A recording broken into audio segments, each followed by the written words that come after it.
हम लोग सॉल्व कर रहे हैं उत्तर प्रदेश आंसर पेपर 2023-22 का है। 2023 में सॉल्व कर रहे हैं। ये 2022 का sir number first sir number second solve कर रहे हैं। उससे पहले हम लोग 2023 का जो आंसर पेपर है वो सॉल्व कर चुके हैं। ठीक है, अब हम लोग देख लेंगे। सर नंबर फर्स्ट था हमारा 2022 का 822 EB था। ये है AW है। अब ये हम लोग सॉल्व करते हैं आंसर पे राजू पब्लिकेशन का। और इसमें जो क्वेश्चन गिवन है इसमें 70 क्वेश्चन है, 70 नंबर का है। आप तो पैटर्न 2023 का बदला है। ठीक है, क्योंकि इसमें क्या नाम है कि 20 क्वेश्चन ऑब्जेक्टिव आते हैं। पहले क्या थे 6 क्वेश्चन ऑब्जेक्टिव आते थे, फिर कहाँ से लेके 4 तक आते थे, एक नंबर क्या आते थे। अब 20 क्वेश्चन ऑब्जेक्टिव होंगे तो गोला मारेगा मार मारना होगा। ठीक है, बॉल पेन से तो वो कोई क्वेश्चन करना होगा। तो जो पहला पैटर्न था उसी प्रकार हम लोग मॉडल सॉल्व करते हैं। फिर 2 में जो क्वेश्चन 2 का आता है वो भी एक एक नंबर का आता है। वो भी 4 क्वेश्चन होते हैं। ओवरऑल 10 नंबर के एक नंबर के आ जाते हैं। अब 20 नंबर आएंगे केवल ऑब्जेक्टिव आएंगे। ठीक है, तो हम लोग लगा के देखते हैं किस प्रकार सॉल्व हो, चाहे ऑब्जेक्टिव आए तभी लगाना पड़ता है। ठीक है, अब हम लोग दे रखा है कि मैं क्या दे रखा है 2022 का 2022 का 822 कोड नंबर AW है। ठीक है, तो दे रखा गिवन क्या क्वेश्चन नंबर प्रश्न नंबर 1 है। संख्या 156 का अभाज्य गुणनखंड होगा। 156 156 है, उसका अभाज्य गुणनखंड ये होगा। फर्स्ट नंबर 2 गुणे 3 गुणे 13 मतलब 30 और 2 गुणे का स्क्वायर अपना लिखा। हम लोग इसे सिंप्लीफाई करेंगे तो बहुत आसान है। तो अभाज्य गुणनखंड कहता है। गुणनखंड मतलब क्या, आपने क्लास को फोर्स से सॉल्व करते होंगे कि 156 का गुणनखंड कैसे करते हैं। ठीक है, तो आप इस प्रकार सॉल्व करेंगे तो 2 से भाग करेंगे तो 2 8 16 हो जाएगा। 2 8 16 एक बचेगा 15 में, तो सॉरी 2 2 7 14 एक 15, तो ये बचा 2 8 16 होगा। ठीक है, अब 2 से भाग करेंगे तो 2 दूनी 4 और 2 3 6 एक 7 2 9 18 कितना बचा 39। अब 3 से करेंगे तो 3 से 13 39 और 13 के नम 13। ठीक है, तो मैं जो बना है देखो 2 कितनी बार आवा 2 गुणे 2 का पावर 2 आया। देखो मतलब ये ऐसा लिख सकते हैं ना कि 2 गुणे 2 लिखेंगे, फिर 3 गुणे 13 लिखेंगे। अब देखो 2 2 बार आया तो 2 का स्क्वायर भी लिखेंगे। गुणा करने में घाते ऐड हो जाती जुड़ जाती हैं। और गुणे 3 गुणे 13, तो ये हमारा आप लोग कहाँ पर लिखा है देखो। हम 2 गुणे 3 गुणे 13, देखो ये वाला हमारा एकदम करेक्ट हो जाएगा। ठीक है, तो यहाँ हम लोग अब गोला बनाना होगा तो काला करेंगे कि पहला में जो हमारा कौन सही है, तो दूसरा B नंबर सही है। ठीक है, तो अब एग्जाम में गोला बनने के लिए आएगा तो इस प्रकार इसको सॉल्व करेंगे। बहुत आसानी से क्वेश्चन का हम लोग रिप्लाई करेंगे। अच्छा ठीक है, अब इसके बाद में हम लोग गिवन क्या है ये हो गया। ठीक है, अब इसके मिटाल दे रहे हैं।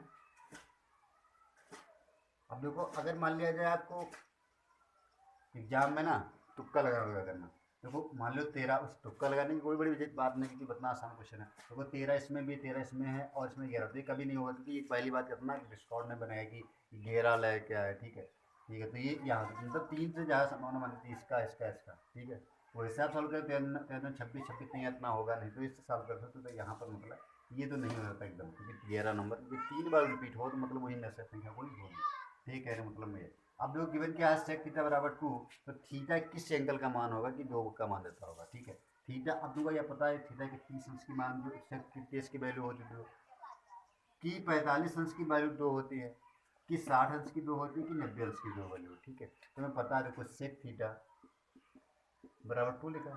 अब हम देखते हैं कि sec थीटा टू जिसका मान होगा तो 2 किसका मान होगा पहला नंबर देखते हैं।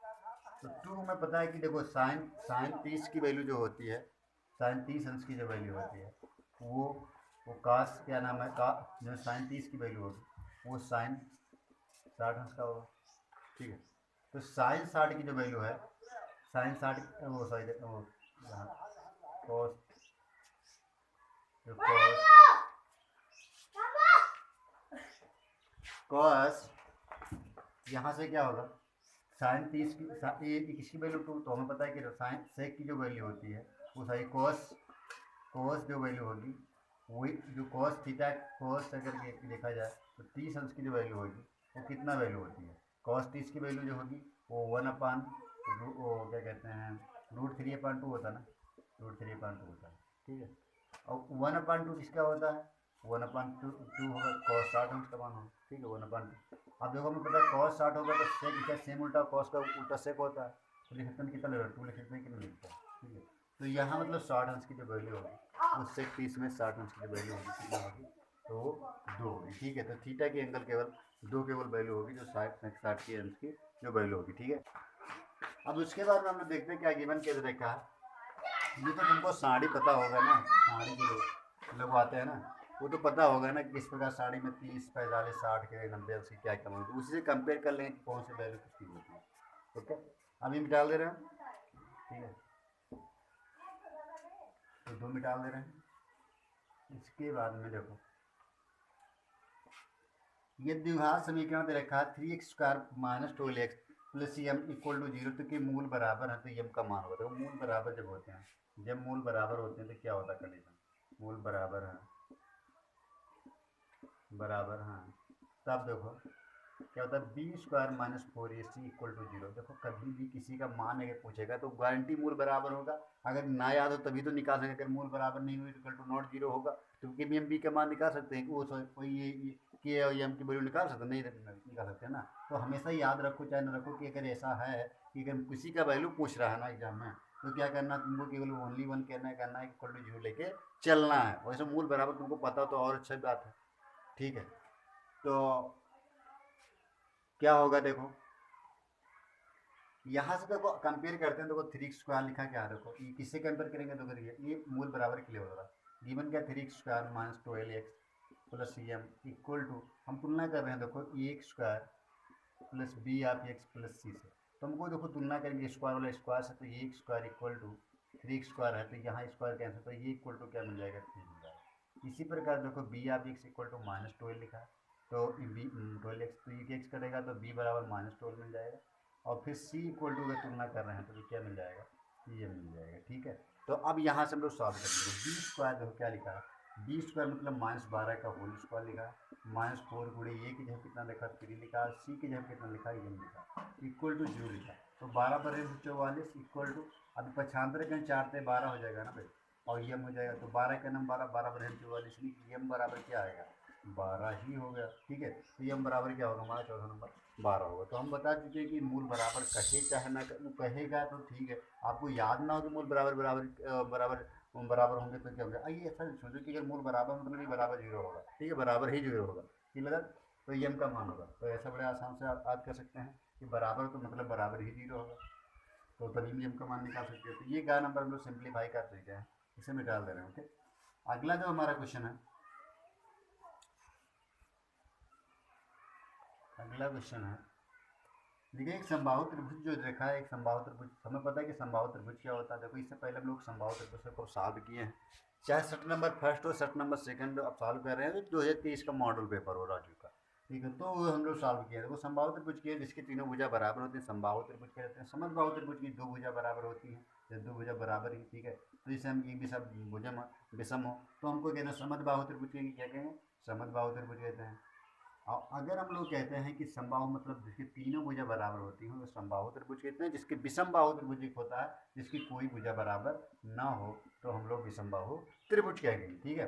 तो हम लोग समबाहु त्रिभुज के बारे में देखो हम बताए, हम गिवन लिखित समबाहु त्रिभुज जिसकी भुजा क्या है, अगर 2a है, अगर बताइए ये 2a है, अगर ये 2a है तो सारी भुजा 2a होगी कि नहीं होगी, ये भी 2a होगी, ये भी 2a होगी। समबाहु त्रिभुज के पता है कि देखो आपका समबाहु त्रिभुज की प्रॉपर्टी नहीं पता है ना तो आप सवाल नहीं लगा पाएंगे। ये हमें पता है कि समबाहु त्रिभुज की जो भुजा है वो सभी बराबर होती है, ये पता है। समबाहु, बाहु माने भुजा, ठीक है, बाहु में जिसके भुजा मतलब बाहु में जिसके दम होगा ना वही एग्जाम को अच्छे से सॉल्व करेगा। तो वही बाहु मतलब भुजा जिसकी सम मतलब सभी बराबर हो, सम मतलब ऑल का ना, सम मतलब क्या होता है सभी बराबर, तो बाहु मतलब भुजा जिसकी सभी भुजा बराबर हो, समबाहु त्रिभुज कहते हैं, क्लियर। अब कहते हैं कि समबाहु त्रिभुज जिसकी ए बी सी उसकी भुजा कहा 2a है, प्रत्येक शीर्ष की लंब की लंबाई क्या है, प्रत्येक देखो ये शीर्ष की लंबाई, ठीक है, क्योंकि ये मान लो ये है, ये हमारा बी है, ये मान लो सी, तो ए बी तो जो हमारा ए एम है, तो जो एम सी जो होगा वो परपेंडिकुलर है किस पर, ए बी पर परपेंडिकुलर है एम सी, ठीक है। तो ये कहता है इसकी शीर्ष की लंबाई बताइए, ये अब पूछ रहा है। अब देखो हमें पता है कि कोई भी अगर लाइन पर अगर कोई भी अगर परपेंडिकुलर ड्रा करते हैं, परपेंडिकुलर, परपेंडिकुलर मतलब लंबवत, लंब, तो अगर लंब पहली बार लंब कब होगा, जब 90 डिग्री कोण बनाएगा तभी लंब होगा, अन्यथा लंब नहीं होगा। अगर यहाँ अगर ये कर दें तो लंब कभी नहीं होगा, ठीक है। तो यानी कहना क्या चाहता है कि लंब है, तो हमें पता ही है अगर लंब होगा तो हमें पता है कि लंब जो होगा 90 डिग्री बनाएगा। अगर हमें ये भी पता है कि लंब जो 90 डिग्री के 9th में डिफिनेशन होती है, मतलब पाइथागोरस वो सॉरी दैट थ्योरम होती है कि कहती क्या है कि अगर कोई भी पढ़ते क्या कहते हैं जिसका कोण बड़ा हो तो उसके सामने की भुजा बराबर हो बड़ी होती है, बराबर नहीं बड़ी होती है सॉरी, तो ये 90 अंश, तो 90 हमें पता है कि त्रिभुज के तीनों कोणों का योग 180 अंश होता है। मैंने 90 अगर ये अकेला ले लिया तो बताओ ये वाला एंगल ये वाला 90 में बंटवारा करेंगे ना, ठीक है, तो 90 में तो बंटवारा करेंगे तो गारंटी है कि जो यही एंगल है यम वाला वो हमेशा ही सी और बी से तो बड़ा ही होगा ना।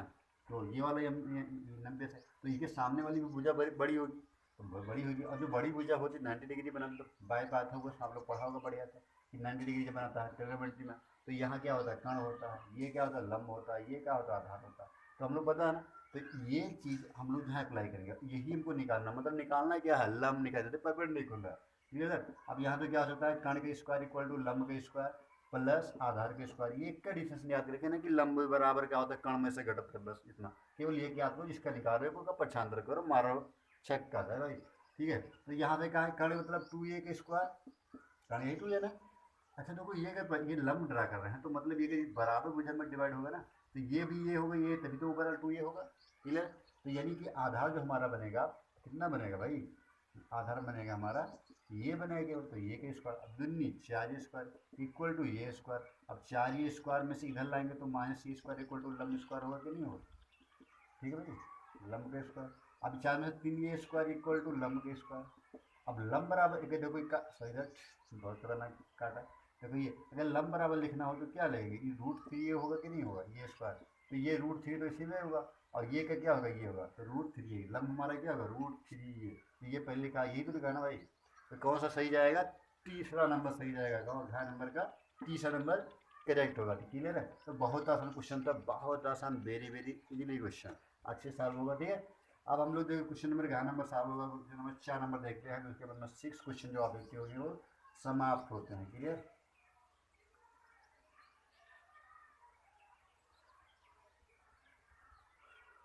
अब देखते हैं जो क्या बिंदु दे रखा है B2 -3 और Q जो रखा है अपना के बीच की दूरी का 10 मात्रक है, तो y का मान क्या बताओ, दूरी देखो मैं कोऑर्डिनेट ज्योमेट्री पढ़ा था, देखो क्या होता है भाई, देखो x2 - x1 ये चाहे x1 - x2 करें कोई दिक्कत नहीं, हम आप बच्चों को डाउट दूर करें इसमें, y1 - y2 का होल स्क्वायर यही होता है भाई कि नहीं, y2 - y1 का चाहे y1 - y2, ठीक है, y2 - y1 का होल स्क्वायर चाहे x2 - x1 का होल स्क्वायर का हो, एक के बाद। अब d equal to distance, D for distance दूरी होता है भाई। अब देखो अगर दूरी है ना तो कहता है कोऑर्डिनेट, कोई कहता है कि लाइन होगी तो लाइन होगा ये होगी एक बी होगी, ठीक है, ये मतलब कोई का 2 कामा -3 होगा, बी वाला जो होगा हमारा कितना भाई देखो 10 कामा वाई, ये 10 कामा वाई होगा। अब कहता है इसकी बीच की दूरी दोनों है भैया ना 10 मात्रक है, अब बताओ तुम क्या बताओ कि ये वाला वाई क्या रहा होगा, ये कह रहा ना कि इसकी इसकी दूरी बीच की दूरी 10 मात्रक है, मतलब ये डी हो ना भाई, डी मतलब दूरी, तो डी की जगह हम लोग बोलो लिख सकते हैं 10 लिख सकते ना, ओके। अब देखो अब यहाँ से x2 - x1, x2 मतलब देखो पहला नंबर x1 x2 देखो, हम लोग एक नाम रख देंगे x1 y1 x2 y2, चल लिख लो जाए x1 equal to 2 and x2 equal to 10 and y1 equal to -3 and y2 equal to y, यही लिखा है ना भाई। अब देखो x2 मतलब क्या लिख सकते हैं, x2 मतलब 10 - 2 का होल स्क्वायर प्लस, अब देखो y मतलब 3 equal to whole square equal to sorry y plus 3 का होल स्क्वायर, ठीक है। अब देखो इका अगर हम लोग इका स्क्वायर है ना, इनको दोनों पक्षों बार कर तो बोलो क्या मिली भाई, बार कर तो ये वाला इधर का स्क्वायर हो जाए, और हमें पता है कि रूट के अंदर अगर कोई चीज़ है उसका बार करते हैं तो रूट गायब हो जाता है, क्लियर है। अब देखो यहाँ रूट गायब होगा दोनों पक्षों में, यानी कि बार करने पर किसके दोनों पक्षों में स्क्वायरिंग ऑन बोथ साइड दी गई है, ठीक भाई, पक्षों में दोनों पक्षों में बार करने पर दोनों पक्षों में, ठीक है। अब क्या होगा देखो अगर बार करेंगे तो क्या मिलेगा भाई, 10 में से 2 तो 8 का स्क्वायर मिलेगा कि नहीं मिलेगा भाई, अब 8 का स्क्वायर प्लस वाई प्लस 3 का होल स्क्वायर मिल जाएगा। अब स्क्वायर रूट गायब होगा कि नहीं होगा, 10 हम 100 हो equal to 8 64 plus Y square plus 3 का 9 प्लस 3 दूनी 6y, अरे क्या लगा हुआ भाई ए प्लस बी का होल स्क्वायर लगा हुआ, ठीक है। क्या लिखा देखो चाहे कंपेयर करो तो ए प्लस बी का होल स्क्वायर क्या होता है भाई, ए प्लस बी का होल स्क्वायर होता है A square B square plus 2ab, ठीक है भाई। तो ये स्क्वायर मतलब वाई स्क्वायर बी स्क्वायर का 9 का 2 गुड़े ए की जगह वाई बी की जगह 3 दूनी 6y, वही करा ना। अब देखते हैं देखो यहाँ पर देखो 100, अब देखो कि जोड़ेंगे ना 64 और 9 तो 9 6 15 कितना हो जाए 75 होगा plus Y square plus 6y, ठीक भाई। अब देखो भाई क्या होगा, इधर लिख देना भाई, देखो यहाँ 100 लिखते हैं तो 100 माइनस 75 इक्वल टू क्या होगा वाई स्क्वायर प्लस 6। यह हम लोग को इधर ले जाएंगे, देखो ये लिखा है तो 100 को उधर ले जाए तो क्या है, देखो वाई स्क्वायर लिखा है प्लस 6y, ये चेंजिंग होगा नहीं, ई वाला उठा के इधर लेके खींच के लेंगे तो 75 प्लस है, ई का ले जाएंगे इधर तो माइनस का हो जाएगा, इक्वल टू 0 मिलेगा। तो ऊपर मिलेगा वाई स्क्वायर प्लस 6y और माइनस 25 इक्वल टू 0, यही तो मिला भाई। देखो 75 और 25, 75 और क्या होगा 2500 होगा ना, दिख रहा बढ़िया। ओके भाई, अब देखो है अब 25 से करना 25, ठीक है, छाला ना भाई ना, तो कितना बनेगा, गुणनखंड नहीं बनेगा, बनना चाहिए भाई, क्यों, वो आई प्लस 3, ठीक है, और x2 मतलब 10 माइनस 2 8 का होल स्क्वायर 8 में 64 और केंद्र का 9 64 और 6, ये गड़बड़ हो गया। देखो देखो 64 और 9 कितना 75 नहीं होगा, 9 4 13 और 73 होगा, सॉरी भाई, तो यहाँ भी 73 होगा, गलती हो गई। अब क्या होगा 100 में 73 घटेंगे तो 27, 73 और 7 क्या होगा 80 होगा, ये 27 बचेगा। और देखो 9 3 27 और 9 3 27 और 9 3 गई 6, तो देखो पहले नंबर तुम टिक मार रहे खुद ना, 9 और 3 के गुणनखंड बनाना भाई, ठीक है, सभी 9 और 3 होगा, मैं देखो तुम 9 3 तो कहीं तो आ रहा है, ये पॉजिटिव है कि निगेटिव है, तो तुम सॉल्व कर लो, यानी वाई स्क्वायर आप देखो भी दिख रहेगा भाई, 9y माइनस 3y, 9 3 27, 9 में 3 6 और माइनस 27 इक्वल टू 0। अब तुमको दिख रहा है बढ़िया से कि ना ई वाला जाएगा तो क्या कॉमन लेंगे तो निगेटिव माइनस देगा, तो मान निगेटिव कौन है, यही मिल रहा है बस, ये हमारा कैरेक्टर का, मतलब आप लगा लीजिए भाई, कंफ्यूज मत रखिए, ठीक है। तो यहाँ y का कॉमन लेंगे तो y प्लस 9 हो जाएगा, यहाँ हम 3 कॉमन लेंगे तो y प्लस 9 हो जाएगा, इक्वल टू 0 हो जाएगा, तो y प्लस 9 ये क्वेश्चन में हो जाएगा, y minus 3 equal to question में, तो यानी y इक्वल टू माइनस 9 होगा, y इक्वल टू 3 हो जाएगा, ठीक है। तो इतना बताओ, कंजूसी ना करना भाई, देखो ही सही होगा कि नहीं, सही हुआ ना, बढ़िया मजा आओ। अब देखो हम लोग अपना सॉल्व कर चुके हैं, अब देखो इसके बाद में हम लोग क्वेश्चन जो गिवन है वो अब सॉल्व करते हैं। तो कोई में 1 नंबर का ये भी आता है भाई साहब जी, मिल इसमें क्या है कि इसमें ऑब्जेक्टिव तुम लोग को 20 मिलेगा, फ्री का नंबर मिलेगा 20। अब तुम लोगों को क्या होगा कि इसमें ही लगाना है, तो तुम लोगों को लगाना नहीं है भाई, ओके। अब देखो सॉल्व करते हैं, ये डाल दें। अगला क्वेश्चन गिवन क्या है भाई, देख लीजिए, 2 नंबर का क्या चल रहा है, क्वेश्चन प्रश्न नंबर 2 का क्या चल रहा है। अब इसमें लिखा क्या है कि देखो द्विघात समीकरण दे रखा है, गहरा द्विघात समीकरण है, 12x plus 2m equal to 0 के मूल बराबर हैं, के मूल अभी भी बता हुआ ना भाई, मूल बराबर हैं, तो का यम का मान ज्ञात कीजिए, तो यम का मान होगा, अरे होगा कि नहीं होगा, हम पहले बोला था कि पहले क्या बोला था कि यम का अगर मान का है तो मतलब बराबर जो लेके चलना ही है, तो क्योंकि B square minus 4ac equal to क्या लेके चलना है, 0 लेके चलना है, क्लियर है भाई, क्योंकि हमें पता, तुलना कर लो, सेम अभी तुलना कराया था 3 स्क्वायर माइनस 12x प्लस 2 या हम, ठीक है, इसे तुलना कराएंगे एक्स स्क्वायर प्लस बी या फिर एक्स प्लस सी से, इसे कराएंगे X square plus B x plus C से, तो यहाँ देखो एक्स स्क्वायर इक्वल टू क्या मिल सकता है, 3x स्क्वायर मिल सकता है, ये कैंसिल हो जाएगा तो ये इक्वल टू क्या मिल जाएगा 3 मिल जाएगा, एंड बी आप X equal to minus 12x मिल जाएगा, और बी एक्स कैंसिल होगा तो बी इक्वल टू क्या मिलेगा माइनस 12 मिल जाएगा, एंड सी इक्वल टू क्या मिल जाएगा 2m मिल जाएगा। अगली बार में कुछ नहीं था, केवल क्या था यम था, ठीक है। यहाँ पर कहा बी स्क्वायर माइनस 4ac लिखेगा ना, तो माइनस 12 का स्क्वायर माइनस 4 ए की जगह बाई 3 सी की जगह 2m इक्वल टू 0, तो 12 बार ही 44 माइनस 4 थे 12 में 24 एम इक्वल टू 0, यानी 144 पक्षांतर रखेंगे 24 एम, क्या मिल जाएगा इक्वल टू, अब मिल जाएगा 24 एम, ठीक है। अब देखो 12 दूना 24 बराबर 40, 144 2 का 6 12, यानी एम बराबर 6। बताओ आँख मूंद के मारना है, गोला बनाना है कि नहीं बनाना है, बनाना है।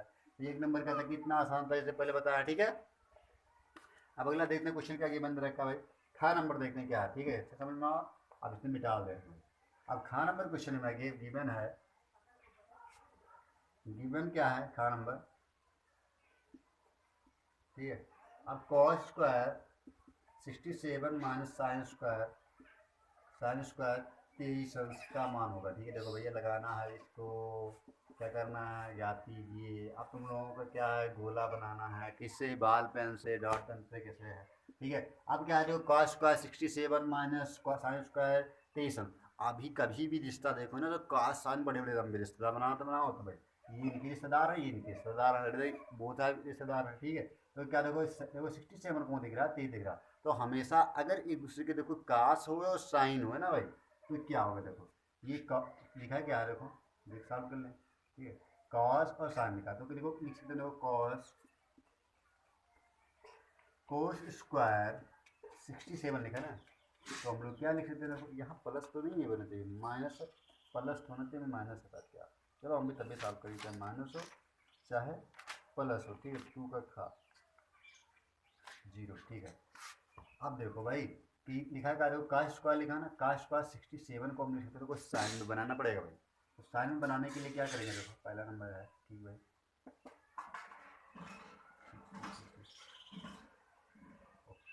अब देखो लिख सकते, काश को लिखना अगर बनाना हो, तो पहले नंबर देखो 67 लिखा ना, 23 लिखा, यही लिखा ना। हमें पता है कि काश स्क्वायर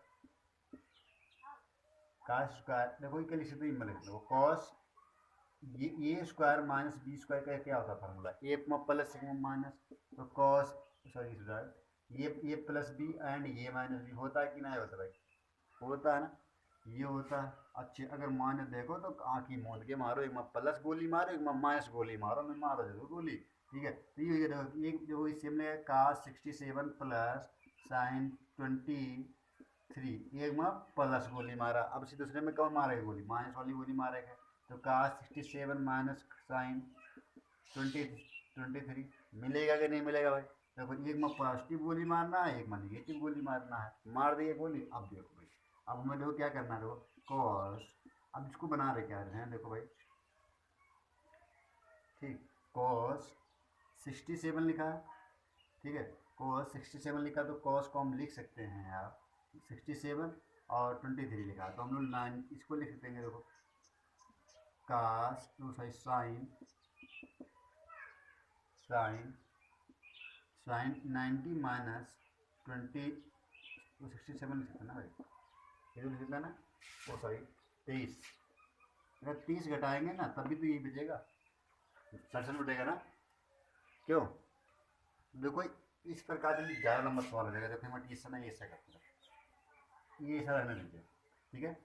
अब क्या कर रहे हो, देखो पहले नंबर पता है कि कहीं पर लिखा करके कॉस स्क्वायर लिखा है ना, कॉस स्क्वायर थीटा, तो उसको 1 माइनस साइन स्क्वायर कर लेते हैं, ठीक है।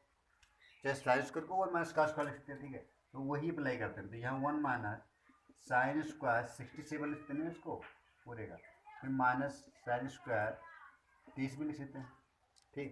इसमें तो देखो माइनस कामन लगे, तो 1 माइनस कामन लेंगे तो क्या होगा, sine square 67 minus sine square plus होगा साइन स्क्वायर 30, ठीक भाई। अब देखो 1 माइनस इसको लिख सकते हैं कि इसको लिख सकते हैं कॉस स्क्वायर 90 माइनस 23 लिखते हैं, क्योंकि 90 में 30 हटाएंगे तो क्या लिखते हैं, क्योंकि ये नहीं है, इसे लिख सकते हैं, देखो साइन स्क्वायर 90 माइनस 30, सेम इसी को जो साइन लिखा 90 में 30 घटाएंगे तो 67 ही घटेगा ना, तो प्लस साइन स्क्वायर 30, इसे लिख सकते हैं। फिर 1 माइनस, अब पता नहीं साइन 90 माइनस थीटा क्या होता है, तो sine 90 minus theta equal to क्या होता है, कॉस थीटा, तो इसे कॉल लिख सकते हैं, देखो कॉस स्क्वायर थीटा की जब क्या 23 है, ठीक भाई, और प्लस ये तो साइन स्क्वायर 30 पहले से दे रखा है, ठीक। अब हमें पता है इसकी वैल्यू क्या होती है, ये होती है, क्योंकि sine square theta plus cos square theta की वैल्यू क्या होती है, ये होती है जब एंगल सेम हो। देखो एंगल सेम है ना, इसकी वैल्यू क्या लिखते हैं, ये लिखते हैं, और दोनों कटे क्या होगा, 0 होगा, तो ठीक है, ये हमारा क्या हो जाएगा, ये आंसर हो जाएगा, ठीक है। तो बहुत कठिन नहीं था, हल्का से समझने वाला सवाल था कि किस प्रकार लगाते हैं, ठीक है। और ये सॉल्व हो चुका है। अब अगला जो क्वेश्चन हमारा है वो देखते हैं कि कैसे सॉल्व होगा। तो अब इसमें क्वेश्चन क्या दे रखा है, तो गा नंबर दे रखा है, वो लिखेंगे, उसके बाद सॉल्व करेंगे, ठीक है। गा नंबर तो बड़ा लैंग्वेज लिखा है, तो ये सब आसान था, लग गया है, ठीक है। अब क्वेश्चन का क्या बनना है, टोका गा नंबर है, इससे पहले का खा हम लोग सॉल्व किया है, गा और घा सॉल्व करते हैं, उसके बाद में 1 नंबर वाला क्वेश्चन समाप्त होता है, ठीक है। तो अब देखते हैं 11 नंबर भी लिख दिया है, 11 नंबर भी लिखा है। एक त्रिभुज की आधार की लंबाई 14 सेंटीमीटर, वो त्रिभुज है जिसकी आधार की लंबाई का 14 सेंटीमीटर है। तो क्या कह रहा है, आधार 14 सेंटीमीटर है और ऊंचाई 7 सेंटीमीटर। एक त्रिभुज के आधार की लंबाई 14 सेंटीमीटर और ऊंचाई 7 सेंटीमीटर। त्रिभुज का क्षेत्रफल ज्ञात कीजिए, ठीक है। त्रिभुज का क्षेत्रफल ज्ञात करना, ठीक है, क्षेत्रफल ज्ञात करना, ठीक है, पूरे। अब देखो क्या दे रखा है, त्रिभुज है जिसकी आधार की लंबाई कितना 14 सेंटीमीटर है और ऊंचाई इसकी 7 सेंटीमीटर है। तो इसका क्षेत्रफल निकालना, ठीक है। 7 सेंटीमीटर और 14 सेंटीमीटर सेंटीमीटर में रहेगा, ठीक है। तो एक त्रिभुज का क्षेत्रफल क्या होगा, त्रिभुज का क्षेत्रफल फार्मूला क्या होता है, त्रिभुज का क्षेत्रफल बराबर 1/2 आधार गुणे ऊंचाई होता है, ठीक है। 1/2 आधार गुणे ऊंचाई होता है। तो 1/2 आधार की वैल्यू 14 हो गया, ऊंचाई कितना 7, 2 के 2 7 14, 7 49, 49 वर्ग सेंटीमीटर हो जाएगा, ठीक है। क्या हो जाएगा, 49 वर्ग सेंटीमीटर हो जाएगा। तो ये हमारा क्वेश्चन सॉल्व होता है, ठीक है। फिर अगला जो क्वेश्चन हमारा क्या है, देखो 49 वर्ग सेंटीमीटर आ गया है। अब जो अगला जो क्वेश्चन हमारा है, ठीक है, आ गया। तो बहुत आसान क्वेश्चन है, 1 नंबर का ही आता है तो बहुत आसान तो रहेगा ही, ठीक है। अब अगला क्या है, प्रथम 10 अभाज्य संख्याओं का माध्यिका ज्ञात कीजिए। तो मिटा दे रहे हैं ऊपर वाला ऊपर का नंबर, उसके बाद में हम लोग सॉल्व करते रहते हैं। प्रथम 10 अभाज्य पूर्णांकों की माध्यिका ज्ञात करना है। तो हमें पता अभाज्य संख्या कौन कौन होती है, प्रथम 10 को। तो देखो 2 से स्टार्ट होती है अभाज्य संख्या, पहला नंबर 2, और उसके बाद में 3 होता है, 5 होता है, फिर 7 होता है, फिर 11 होगा, फिर 13 होगा, फिर 13 14 तो होगा नहीं, 15 तो होगा नहीं, 16 17 होगा, फिर 19 हो जाएगा, फिर कितना 21 तो होगा नहीं, 30 हो जाएगा, कितना हो गया, तो 3 एंड 3 6, 3 30, 24 नहीं होगा, 25 भी नहीं होगा, और 26 27 भी नहीं होगा, 28 भी नहीं होगा, 29 हो जाएगा, ठीक है। तो देखो 10 पूरा हो गई हमारी। देखो 1 2 3 4 5 6 7 8 9 10, क्योंकि जो संख्या किसी संख्या से करता नहीं है दो और वन के अलावा, तो वो हमारी संख्या क्या और अभाज्य संख्या कहलाती है। तो 10 अभाज्य संख्या का कह रहे हैं ना, तो माध्यिका ज्ञात करना है। तो हम लोग माध्यिका ज्ञात करने के लिए क्या पहला नंबर आरोही क्रम में लिखना है पड़ता। तो आरोही तो हमारा देखिए लिखा ही है, लिखे है इस प्रकार। अब पद के साथ आरोही क्रम, पद क्या है, पद तो हमारा 10 है, वो भी क्या है, सम संख्या होती है सम। और सम के लिए फार्मूला क्या होता है, माध्यिका बराबर क्या होता है, माध्यिका बराबर क्या होता है, 1/2 ये होता है ना, 1/2 कोष्टक के अंदर क्या आता है, n/2 वे पद का मान, ठीक भाई, प्लस n+2 वे पद का मान, यही होता है ना, कोष्टक बन जाता है। तो ये हम लोग सॉल्व करते हैं, ये निकाल देने का सवाल था हमारा। अब क्या है, देखो ये 1/2 n मतलब 10/2 वे पद का मान होगा, ठीक। अब प्लस ये मतलब 10+2/2 वे पद का मान होगा, और यहाँ 1/2 2 पंचे 10 यानी 5वें पद का मान होगा, प्लस 10 2 12/2 वे पद का मान होगा, 2 6 12 यानी 5वें पद और 6वें पद का मान आएगा ना, 5वें पद का मान और प्लस 6वें पद का मान। अब 5वें पद का हमारा देखो क्या है, 1/2, 5वें पद का है देखो 1 2 3 4 5, क्या होगा 11 हो गया, प्लस 6 मतलब क्या है 13 नंबर पर है। तो यहाँ से क्या होगा, 3 1 4 और 1 1 2, 2/2, 12 दूना 24, यानी कितना आया 12 ही का आंसर, क्या होगा भाई 12। तो जो इसका जो आंसर आया ना वो कितना आया है, 12 ही आंसर आया। अगर यही पर यही क्या होता है विषम के लिए होता तो केवल विषम के लिए फार्मूला माध्यिका का, तो n+1 वही पद का मान केवल होता है, ठीक है। तो जो पद होता है काउंट करने में वही ले लेते हैं, ठीक है। तो यहाँ पर कितना आंसर होगा 12, इसकी माध्यिका जो होगी वो 12 होगी। तो 1 नंबर में क्वेश्चन आता है, बहुत आसान क्वेश्चन होता है, ठीक है, कोई बंदा छोड़ेगा नहीं, क्लियर है। अब देखो हम लोग अगला क्वेश्चन गिवन दे रखा है, वो देखते हैं क्या दे रखा है। अब देखो क्वेश्चन नंबर घा नंबर हम लोग धोखा घा नंबर मतलब 6 क्वेश्चन हम देखते थे, 4 क्वेश्चन लगाना था, अब तो 10 20 आएंगे, तो ये 4 भी, ये 10 नंबर हम लोग सॉल्व कर चुके हैं। अब नंबर 30 क्वेश्चन नंबर 3 का सॉल्व करेंगे, 3 में हम लोग देखते हैं क्या क्या दे रखा है, ठीक है, हम डाल दे रहे हैं।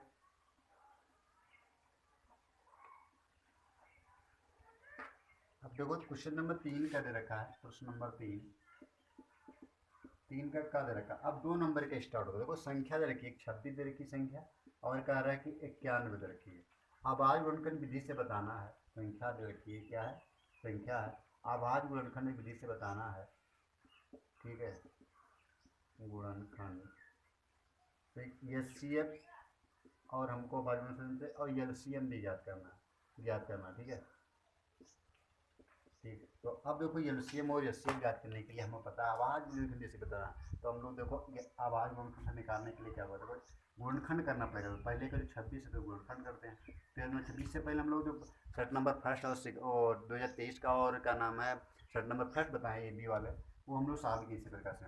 अब देखो 13 का तो बनेगा, 13 का नंबर 13, यानी कि इसका जो गुणनखंड 2 गुणे 13 ही बनेगा। आगे 91 का देखो, तो हमें पता है देखो 7 से काटेंगे तो 13 से 91, और ये क्या होगा 13 ही बनेगा, 13 का नंबर 13। तो अब जो गुणनखंड बना है तो हमारा क्या बना, देखो 7 गुणे 13 बना है इसमें और 2 गुणे 13 बना है ये। तो देखो हम लोग जब HCF निकालेंगे तो कोई HCF, तो देखो जो दोनों जैसे मतलब हुआ तो हाईएस्ट कॉमन फैक्टर, जैसे दोनों में कॉमन हो ना वही हम लोग लेते हैं, जो दोनों में कॉमन हो, कॉमन में पढ़ते हैं ना आप लोग जब गुणनखंड लगाते हैं, तो दोनों में तो इसमें कॉमन क्या है, केवल 13 है ना, तो वो 13 मिल रहा है, तो HCF क्या होगा 13 ही होगा। और LCM ज्ञात करने के लिए कहेगा, तो LCM में दोनों में आवे वो भी लिखो, ये और ये में लिखना है एक बार, और ना आवे उसको भी लिखो। देखो हमें 2 भी नहीं आया तो 2 भी तो लिखना पड़ेगा, और इसमें देखो 7 नहीं आया दोनों में तभी लिखना पड़ेगा, तो 13 देखो दोनों में आया इसलिए देख ये भी लिखना पड़ेगा 13। तो ये हमारा ये गुणाकरण करेंगे 7 में 14 गुणे 13, और जो गुणा करेंगे वही हमारा आंसर हो जाएगा, ठीक है। तो मेन बात क्या है, देखो LCM और HCF एक नंबर का ही आता है, ये भी एक नंबर, दोनों मिला के 2 नंबर का इसलिए आया, ठीक है। आता जरूर है गुणनखंड से, समझ लेना भाई, 2 नंबर छोड़ना ही है, ठीक है। तो ये हम लोग सॉल्व कर चुके हैं। अब अगला क्वेश्चन दे रखा है, देखो कहते हैं P की समीकरणों की मान की जोड़ी हुई है लिखा है, ठीक है। तो ये मिटाल दे रहे हैं, ठीक, समझ में आ रही है। आप देखो अगला क्वेश्चन, इसमें दे रखा है P के किन मान के समीकरणों की जोड़ी 4x, क्वेश्चन नंबर 3 का क्या है, खा नंबर दे रखा है 4x plus PY plus 8 equal to 0 and 2x plus 2y equal to 0 देखा है, प्लस 2 ये 2 इक्वल टू 0 देखा, ठीक है। कहते P के किन मान के लिए, P के किन मान के लिए समीकरणों की जोड़ी, समीकरण की जोड़ी, फिर नीचे क्या दे रखा भाई, का एक अद्वितीय मान होगा, का एक अद्वितीय मान होगा, ठीक मान होगा। अब देख भाई, अब अद्वितीय मान के लिए क्या होता है, देखो हमें पता है ना A1/A2 equal to B1/B equal to not B1/B2। देखो ऐसा क्यों होता है, अगर A1/A2 इक्वल टू B1/B2 अगर जब इक्वल टू नॉट नहीं मतलब बराबर नहीं होते हैं, तब क्या होता है कि इनकी जो रेखाएं होंगी जो एक दूसरे के लाइन जो होगी वो इंटरसेक्ट करती है, मतलब परिच्छेद करेंगी, तभी उसके एक यूनिक हल होते हैं, अन्यथा उसके यूनिक हल नहीं होते हैं। क्लियर है। अब देखते हैं क्या है इसमें, इंक डाल रहे थे भाई गिर गई हाथ में, 1 मिनट वेट। अब देखते हैं क्या है, अगर उसके यूनिक हल होंगे तो क्या होगा भाई, ठीक। अब देखो यूनिक हल मतलब कोई जब कोई एक लाइन एक दूसरे की लाइन जब इंटरसेक्ट कौन करती है तभी उसके यूनिक हल होते हैं, ठीक है। अब जब ये मतलब A1/A2 equal to B1/B2 equal to दोनों के बराबर नहीं होंगे तभी कहीं लाइन पर इंटरसेक्ट करेंगे, तो कहीं ना, और अगर जब एक दूसरे की लाइन पहले निकल जाती है कोई भी, तो वहाँ पर क्या होता है जब A1/A2 equal to B1/B2 equal to C1/C2 हो जाता है, तो कोई लाइन अगर क्या नाम है जब उसके क्या होते हैं नो सोल्यूशन होते हैं, वो क्या कहते हैं, हाँ नो सोल्यूशन होता है। अब जब लाइन सेम उसी पर होती है तब उसके क्या होते हैं इनफाइनाइट सोल्यूशन होते हैं। तो ये जब हमने क्या रखा है यूनिक हल, मतलब एक दूसरे की लाइन जब इंटरसेक्ट करती होंगी तब क्या हो, तो A1/A2 इक्वल टू B1 आप कंपेयर करेंगे, देखो ये क्या, ये देखो A1 की जगह क्या लिखा है, A1 इक्वल टू 4 लिखा है and B1 equal to P लिखा है। देखो तुलना करना जानते हो आप लोग, अभी इससे पहले को बताया, तो यहाँ पर देखो और B1 है और B2 इक्वल टू क्या है, देखो 2 लिखा एंड B2 इक्वल टू क्या लिखा है 2 लिखा। अब देखो सेम तुलना की है, सी का काम वाम नहीं यार, उड़ा दो भाई, अब करता है। अब देखो A1 मतलब 4 और A2 मतलब 2 इक्वल टू नॉट लगाना भाई एग्जाम में, B1 मतलब क्या हो P एंड B2 के वैल्यू का 2 लिखा। अब देखो 2 दूनी 4 तो कट जाएगा भाई ना, अब देखो 2 इक्वल टू नॉट P/2, अब देखो कैसे गुणा भी कैसे करो 2 दूनी 4, 4 इक्वल टू नॉट, अब देखो केवल P बराबर इक्वल टू नॉट 4 मतलब P बराबर इक्वल टू 4 के अलावा सारी वैल्यू पर जो होगा वो यूनिक वैल्यू देगा, मतलब 4 के अलावा ये 4 को नहीं देगा भाई, 4 के अलावा, तो एग्जाम में लिखना है इसी प्रकार लिखना है, आंसर होगा ठीक है, कि p इक्वल टू नॉट 4, मतलब 4 के अलावा सारी वैल्यू पर क्या होगा, ये यूनिक देगा, यही इसकी जोड़ी बनाएगी, चाहे 4 के अलावा 5 ले लो, 6 ले लो, 7 ले लो, 8 ले लो, सारी वैल्यू पर क्या होगी, ये यूनिक वैल्यू देगी, मतलब 4 के अलावा। ठीक है, तो ये क्वेश्चन मतलब सॉल्व हो जाता है। जो अगला क्वेश्चन है वो घा नंबर देखेंगे, उसके में घा नंबर देखेंगे। ठीक है, तो दो क्वेश्चन हम वो भी सॉल्व करेंगे। अब अगला क्वेश्चन क्या देखा, चित्र दे रखा, क्वेश्चन नंबर 3 का गा नंबर दे रखा। चित्र में देखो एडी जो है, ये वाली लाइन एडी है, वो लंब किस पर, देखो बीच पर लंब है ना, लंब खींची गई है भाई। लंब मतलब कोई लाइन पर सीधा ड्रा कर दीजिए आप, लंब माना जाता है। तो ये कहता है कि सीधे करो कि ए बी जो ये लाइन है, ये वाली लाइन, और प्लस सी डी वाली लाइन, मतलब ये वाली लाइन, दोनों का सम किया जाए, और ओ कौन लाइन के बराबर होना चाहिए, बी डी के इस लाइन के, और ए सी ये मतलब ये दोनों को सम कर दिया जाए, और ये इसके स्क्वायर के सम के बराबर होनी चाहिए। मतलब ये हमको सिद्ध करना है।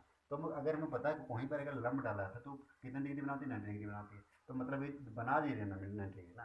तो ये अगर 90 डिग्री है तो ये भी 90 डिग्री होगी, और 90 डिग्री के सामने वाली भुजा क्या होगी, कर्ण होगी। तो मतलब ये भी भुजा कर्ण होगी, ये भी भुजा कर्ण होगी, होगी कि नहीं होगी भाई, होगी। ठीक है, तो यहाँ से क्या होगा, हम लोग त्रिभुज देखो पहले नंबर देखते हैं ए डी सी में, तो कोण A D C equal to कितना हो, 90 डिग्री बनाएगा। तो हम लोग लिखेंगे देखो पाइथागोरस से कि ए सी का स्क्वायर इक्वल टू लंब का कर्ण, मतलब क्या होता है, कर्ण का स्क्वायर बराबर लंब का स्क्वायर प्लस आधार का स्क्वायर। अब ये तो आधार होगा तो ये लंब होगा, तो ए डी का स्क्वायर होगा, प्लस ये क्या होगा, देखो डी सी का स्क्वायर होगा कि नहीं होगा। ये त्रिभुज ए डी सी की बात हो गया। अब की बात देखेंगे देखो ए डी बी में, कोण ए डी बी में, तो में देखेंगे तो कोण A D B equal to कितना, 90 डिग्री है। तो ये कर्ण है, तो यानी कि अब क्या होगा, सेम कर्ण का स्क्वायर बराबर लंब का स्क्वायर प्लस, अरे यार आधार का स्क्वायर। ठीक है, अब क्या होगा, कर्ण का स्क्वायर मतलब क्या हो, कर्ण मतलब ए बी का स्क्वायर बराबर लंब का स्क्वायर, देखो क्या है, ए बी का स्क्वायर, ए डी स्क्वायर, दोनों देखो लंब दोनों में कॉमन भाई, जान लिया जाओ। आधार कितना देखो डी बी, बी डी का करेंगे, डी बी का, बी डी का स्क्वायर। अब देखो हम लोग क्या है कि पहले नंबर का A B square C D लगना, तो ए बी कहाँ, देखो ए बी यहीं मिला, तो ये तो मिल गया। अब हमारे पास सी डी भी लेना, सी डी मतलब ये लिखा, इसको पक्षांतर कर लो, तो ए सी स्क्वायर इसे लाएंगे तो माइनस ए बी का square equal to C D का जो सी और डी सी का होल स्क्वायर। इस समीकरण एक है, इस समीकरण भी मान लिया। ठीक है, दोनों में निकाय कर्ण। अब हम लोग अकॉर्डिंग टू क्वेश्चन देखा जाए, प्रश्न के अनुसार देखा जाए कि दोनों को क्या कर रहा, इसको क्या कर जोड़ दिया रहा। तो समीकरण एक प्लस समीकरण दो को, तो देखो सी डी का स्क्वायर प्लस ए बी का स्क्वायर इक्वल टू, देखो ए सी का स्क्वायर माइनस ए डी का स्क्वायर प्लस ये भी होगा ए डी का स्क्वायर प्लस बी डी का स्क्वायर। मिल गया भाई, एकदम छक्का मार दी भाई। अब देखो ये जगह सी डी का स्क्वायर प्लस ए बी का स्क्वायर इक्वल टू, अब देखो ए डी दोनों कैंसिल होगा तो क्या मिलेगा, ए सी का स्क्वायर प्लस बी डी का स्क्वायर। देखो ए सी डी का स्क्वायर, सी डी का स्क्वायर प्लस ए बी का स्क्वायर दोनों मिल रहा है, देखो बी डी का स्क्वायर और ए सी का। प्रूव रहेगा, प्रूव रहेगा भाई, बोलो बोल जल्दी बोलो। और तुम लोग समझ में आवत ना, तो लाइक जरूर करो, शेयर जरूर करो, सब्सक्राइब नहीं करो, बहुत कंजूसी काम करता। तो देखो पहला नंबर समझ में आवा, तो बहुत आसान क्वेश्चन था। और 2 नंबर क्वेश्चन आवा। ठीक है, देखो 2 बार निकाल रहा है कर्ण वाला फार्मूला, जो आपका पाइथागोरस जी का दोस्त बना लीजिए भाई, क्योंकि दोस्ती करोगे उनको भूलेगे नहीं। तो यहाँ बहुत आसान क्वेश्चन था, ये भी सॉल्व हो गया। अगला जो क्वेश्चन दे रखा भाई, घा नंबर देखो 3 का खत्म हो जाएगा पार्टी, 3 का घा, तो मिटा दे रहे हैं। आप लोग नोट्स बनाते रहिए भाई, क्योंकि एग्जाम में 3-4 दिन गैप है, और उसी में आप लोग ये रिवाइज करना है। अब 3 का घा नंबर का, उसके बाद 2 नंबर खत्म हो जाएगा। एक घन का आयतन दे रखा है, एक घन का आयतन कितना दे रखा है, आयतन 1331 सेंटीमीटर क्यूब है, सेंटीमीटर क्यूब है। इसका संपूर्ण पृष्ठ या कीजिए, संपूर्ण दे, संपूर्ण संपूर्ण लेकर, ठीक है, पृष्ठ ज्ञात करना है।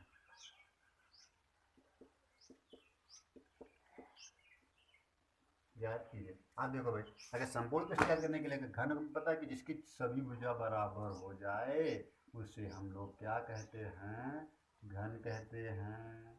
बना भाई, ये है हमारा घन है। ठीक है, अब हमारे घन पहले नंबर क्या करना है, घन की भुजा निकालना है। तो हमें पता है घन का आयतन दे रखा, मतलब घन का आयतन क्या दे रहा होता है, आयतन क्या होता है भाई, भुजा क्यूब होता है। भुजा मतलब भुजा क्यूब होता है, ठीक है, भुजा क्यूब होता है। तो मतलब सभी भुजा बराबर होंगी ना, ये वाली ये वाली ये वाली ये सब भुजा बराबर होना क्योंकि सब जगह बराबर डिस्टेंस कवर करते भाई। तो ये सब का घन है, ठीक है। तो भुजा का मतलब क्या, देखो घन की आयतन मतलब भुजा का मतलब ये के क्यूब लिखा है भाई। अब भुजा मतलब 13 1 30 बन गया भाई, 13 1 30। अब देखो हमें पता 13 1 के वर्गमूल निकालते हैं, घनमूल निकाले तो क्या हमने करेगा, देखो हमें पता है 11 से कट जाएगा, तो 11 का नम 11 2 12 13 2 बचा। अब यहाँ 30 11 ना 22 से बचा, 11 का नम 11 नहीं, 11 का 11 उनसे 30, 11 का नम 11 नहीं, क्या लिख सकते हैं भाई 11 का क्यूब लिख सकते हैं, कंजूसी नहीं करेगा समझेगा। ये बराबर क्या हो गया भाई 11 हो गया। तो भुजा क्या आ गया भैया, मतलब भुजा, तो भुजा क्या मतलब 11 सेंटीमीटर सब। ठीक है। अब कहता है क्या है भाई कि बताए कि संपूर्ण पृष्ठ याद करो, तुम्हें पता है कि देखो घन का संपूर्ण पृष्ठ, घन का संपूर्ण पृष्ठ फार्मूला क्या होता है, देखो 6 गुणे भुजा स्क्वायर होता है भाई, 6 गुणे भुजा स्क्वायर या 6 ये स्क्वायर लोग कहा था, ठीक है। तो भुजा स्क्वायर में 6 गुणे और क्या लिखना है 11 का स्क्वायर, तो क्या होगा 6 गुणे 11 करेंगे 121, 11 गुणे 11 लिख सकते ना भाई।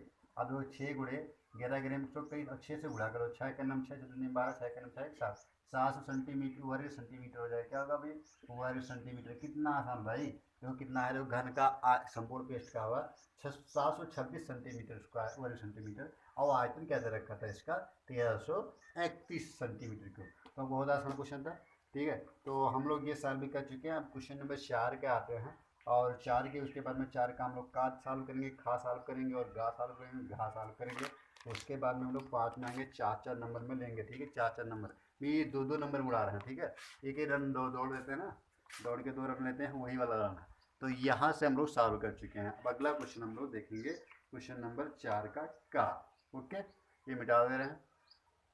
अब देखो भाई क्वेश्चन नंबर 4 की क्या लिखा है, सिद्ध करना है कि 3√2 एक अपरिमेय संख्या है। देखो पहले मतलब ये देखो थ्योरी वाला काम होता है भैया दीदा, ये तो हम लोग 4 लाइन याद करके चले जाना भाई, जैसे लिख देना कि क्या क्या। सब देखो कभी गारंटी है क्वेश्चन यहाँ से आता भी 2 नंबर में, चाहे लिख गए 4 रूट वो सॉरी लिख देता है 5 रूट प्रूव करो, चाहे √2 प्रूव करो कि एक अपरिमेय संख्या होगी। तो एक न लेंगे थ्योरी वाले होते हैं, वो लिख के खाली याद क्या है इसके बारे में क्या स्टेप लिखना है, ठीक है। मतलब आप लोग तभी लगवाएंगे कि किस प्रकार लगेगा। देखो हम लोग क्या करते हैं, पहले नंबर मान लेते हैं कि √3/2 एक परमेय संख्या है। हम लोग मान लिया, उल्टा मानेगा आपन में देखा है, मान लिया गया परमेय संख्या है, ठीक है। अगर परमेय संख्या है हम लोग मान लिया गया, माना, ठीक है। लेटस कर अब मान चुका है कि √2 हमारा क्या 3√2 हमारा क्या है परमेय संख्या है, तब हमारा क्या होगा, देखो हमें पता परमेय संख्या क्या होती है, अपरिमेय संख्या। देखो परमेय संख्या होती है P/Q, जिसके रूप में लिखना है यहाँ Q equal to not zero होना चाहिए, जीरो नहीं होना चाहिए, जीरो होगा तो इन्फिनिटी हो जाएगा, इसलिए क्या Q equal to not zero होगा, ठीक है। तो इसलिए क्या होगा, देखो हम लोग लिख, अगर ये परमेय संख्या मान लिया तो हम लोग लिख सकते हैं √3/2 इक्वल टू P/Q भी लिख सकते हैं, क्योंकि पर मान चुके हैं। अब देखो हम लोग 3 को इसमें डिवाइड कर सकते हैं, तो 3/√2 इक्वल टू P/3Q लिख सकते हैं, लिख सकते हैं कि नहीं लिख सकते। अब देखो 3Q लिख सकते हैं। अब देखो P का मैं Q, जो PQ जो है हमारा P और Q का है एक पूर्णांक है, क्या है पूर्णांक है, पूर्णांक है, पूर्णांक है, ठीक है। अच्छा देखो पढ़ो शाहबाद, आभाज वर्ड सुना आपने, शाहबाद मतलब होता है को प्राइम नंबर, जैसे 5/4 का जो को प्राइम होगा वो 1 ही होगा को प्राइम, ठीक है। और अगर कहा जाए 6/4 का होगा तो 2 को प्राइम होगा, तो दोनों में काम होगा को प्राइम। देखो शाह, अब देखो शाहबाद भी करते हैं, ठीक है। तो पहला नंबर क्या है, देखो √2 इक्वल टू P/3Q, ये हम लोग क्या होगा, ये भी देखो बराबर लेके चले, हम लोग P/Q परमेय संख्या होती है ना, तो हम लोग बराबर है कि 3/2 P/Q होगा, क्योंकि परमेय संख्या के रूप में लिख सकते हैं। अब √2 लिखा उसके बाद P/3Q, मतलब ये भी अब √2 है और इक्वल टू P/3Q है, ये भी तो इसके बराबर है, तो मतलब परमेय संख्या होगी, ठीक है। ये भी क्या होगी परमेय संख्या होगी, ठीक है। और P यहाँ P और Q क्या है, एक पूर्णांक है, ठीक है। और P/Q जो होगा वो धन कोई सह को धन पूर्णांक होगा, क्योंकि यहाँ जो होगा हम देख सकते हैं कि P/Q एक सह अभाज्य संख्या है, अभाज्य संख्या है, ठीक है। शाहबाद मतलब बता दें 5/4 का जो शाहबाद होगा वो 1 ही होगा, तो इससे मतलब इसके P/Q से 2/3 परमेय संख्या है, 2/3 क्या है परमेय संख्या है, क्योंकि बटा में लिख सकते ना परमेय संख्या। अब 2/3 परमेय संख्या है, क्योंकि के अगर कहा जाए 2 और 3 के को प्राइम क्या होगा तो 1 ही होगा। तो देखो मतलब इसको हम डिस्ट्रीब्यूट नहीं कर सकते, मतलब डिस्ट्रीब्यूट मतलब खंड में नहीं, गुणखंड की तरह नहीं लिख सकते हैं कि 1 के होगा, तो इसी लोग 1 बोला प्राइम को प्राइम होगा ना, तो इस प्रकार पी अपान क्यू होगा तो कोपरायन के रूप में होगा, मतलब शाहबाद के रूप में होगा। ठीक है, वही शाहबाद संख्या। तो अगर शाहबाद में यहाँ देखो मल्टीपल मिल रहा है, 3/3 गुणे गुणे क्यू वहाँ लिखा। ठीक है, तो यहाँ से हम लोग देखो 3/q थ्री अपान क्यू लिख दिया और इक्वल टू √2 मिल। देखो हम लोग √2 हम लोग पता है कि √2 जो है वो क्या है। अब देखो ये यहाँ अगर हम लोग को प्राइम में लिख सकते हैं ना गुणनखंड में, तो हम लिखते हैं P/3Q एक प्रमेय संख्या है, क्योंकि इसी फॉर्मूला तो P/Q में लिखा है, 2/3 जो होता है ना उसी फॉर्मूला तो लिखा है। तो 2P/3Q एक प्रमेय संख्या, तब क्या होगी, √2 एक प्रमेय संख्या भी होगी, क्योंकि मान लो कि प्रमेय संख्या होगी। ठीक है, अब √2 मतलब परंतु √2 हमारी क्या है, अपरिमेय संख्या है, परंतु √2 एक अपरिमेय संख्या है, अपरिमेय संख्या है। अब अपरिमेय संख्या जब √2 हमारे अपरिमेय संख्या है ना, तो हम लोग जो माना गया था ना वो विरोधाभास होगा कि नहीं होगा। विरोधाभास मतलब क्या होगा, उल्टा हो गया ना, मतलब उल्टा काम कर, विरोधाभास काम कर, क्योंकि हम जो माना गया था वो हमारा मानना गलत था, क्योंकि 3/2 क्या होगी, एक अपरिमेय विरोधाभास से हम लोग लिखते हैं 3/2 एक अपरिमेय संख्या होगी। ठीक है, तो केवल 2-3 जन लैंग्वेज याद करना है कि क्या कर लेना है, बस क्या होगा 2 नंबर का गारंटी आएगा, तो क्यों नहीं याद किया जाए। तो इतना लैंग्वेज नहीं हल्का फुल्का लैंग्वेज क्या समझ के लिख लेना कि कैसे लिखना है। ठीक है, तो ये हम लोग प्रूव था 2 नंबर का कि 3 × √2 का एक अपरिमेय संख्या है। ठीक है, अब अगला जो खा नंबर है, 4 के खा नंबर, ये मिटा ले रहे हैं। ठीक है, 4 का खा नंबर दे दीजिए।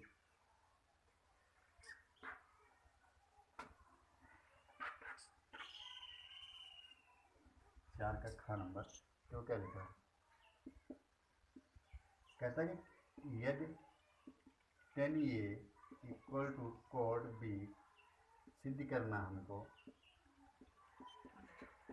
A + B = 90 degree. ठीक है, तो हम इससे पहले शॉर्ट में समझाना है कि एक दूसरे के दोनों एंगल होता है, अगर बराबर होता है तो सम 90 डिग्री के बराबर होता है। तो हम लोग देखो प्रूफ भी करें, देखो tan ये लिखा बराबर, देखो cot B को लिख सकते हैं, देखो tan 90 - B लिख सकते हैं। देखो tan 90 मतलब cot थीटा होता है, क्योंकि पता है कि tan 90 - थीटा इक्वल टू क्या होता है, cot थीटा होता है। तो हम लोग लिख सकते हैं कि cot का tan 90 - लिख सकते हैं, तो देखो 2 tan कैंसिल हो जाएगा, तो ये इक्वल टू क्या होगा, 90 - B होगा कि नहीं होगा। अब B वाले इधर ले आएंगे तो ये + B -+ होगा, इक्वल टू क्या होगा, 90 डिग्री होगा। तो प्रूव हो जाएगा। ठीक है, तो बहुत आसान क्वेश्चन है, 2 नंबर का दौड़ के 2 नंबर ले लिए ना मैथ्स में, तो 2 नंबर का है, तो ये भी सॉल्व होगा। ठीक है, अब अगला जो क्वेश्चन हमारा देखा गा नंबर, उसको लिखना पड़ेगा। ठीक है, तो इसको मिटा दे रहे हैं, तो उसके बाद में गा नंबर देखते हैं।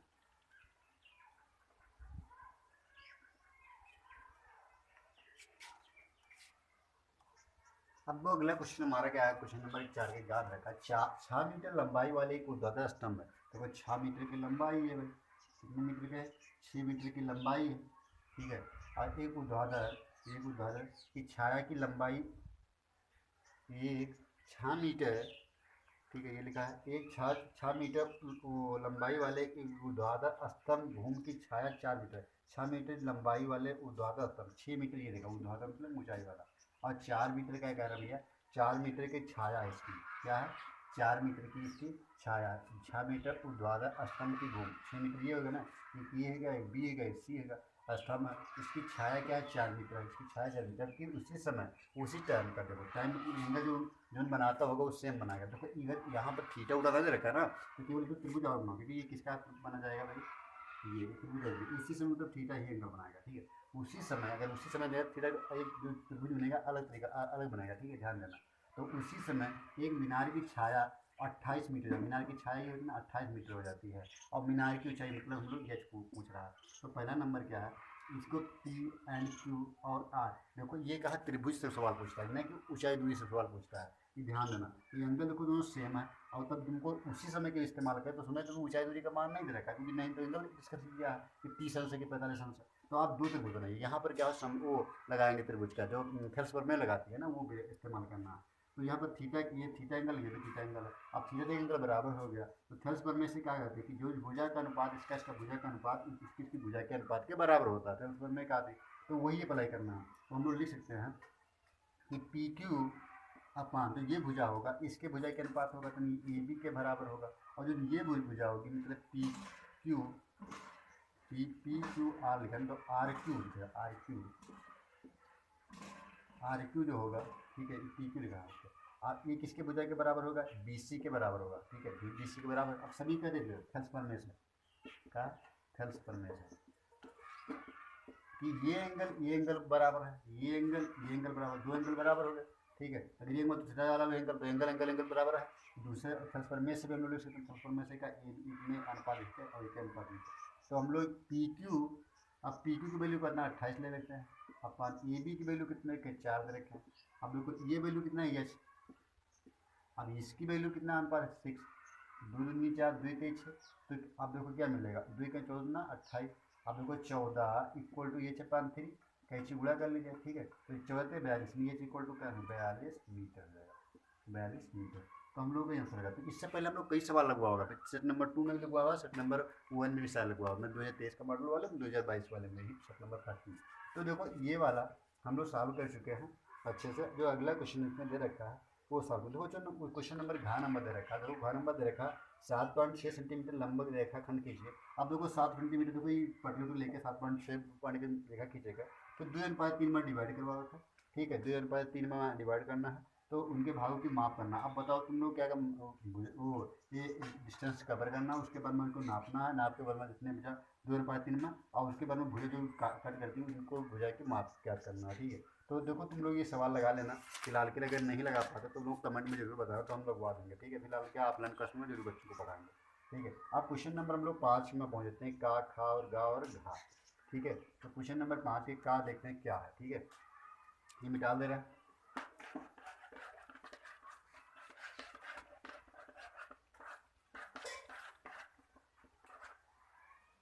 पाँच के का नंबर दे रखा है,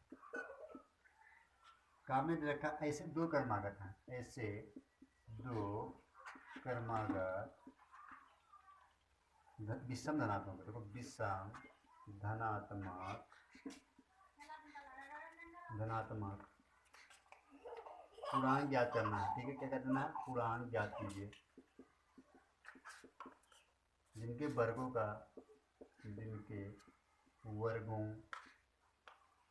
का योगफल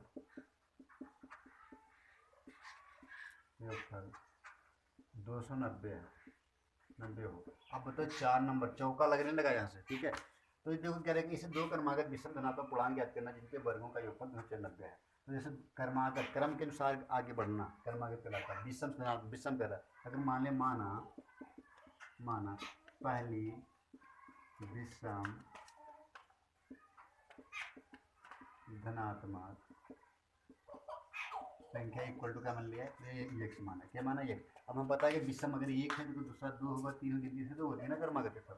तो अगर एक है, अगर वैल्यू एक है तो अगला अगर 1 जोड़ेंगे तो सम मिल जाएगी, मतलब हमको कितना जोड़े 2 मिले तो विषम मिलेगी।